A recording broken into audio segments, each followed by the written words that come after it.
Famous Cyber Amos. All things tech. Alright guys, so here's how to map network drive in Linux Mint easily. So first of all, you can check out my other video on Zorin OS. Here we'll show you how to write the path in order to easily find the network drive without going through terminal.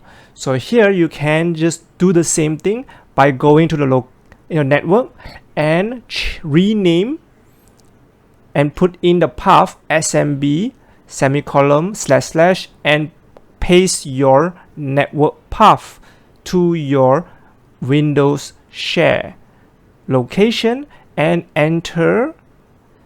And now you can see the authentication is required, which means it's successfully done. Just put in the user that's able to access, and if you want to restart and still remember to press remember forever option. And now you can see everything works. I will show you a demo. You can open and read, edit everything like normal. That's it. So simple. And you can right click and add bookmark if you want to bookmark the location. Also, you can see in the YouTube channel, you can see all the ways for other OS. And if you want to remove the password, just go into password and keys, right click and delete the password, and that's it.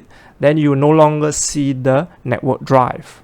Please like, subscribe and comment. Below is my previous videos, to the center is my other videos, and to the side of it is my playlist for different topics in different playlists. You can check that out for my previous and future videos that is to come. So thank you for watching. Famous Cyber Amos signing out.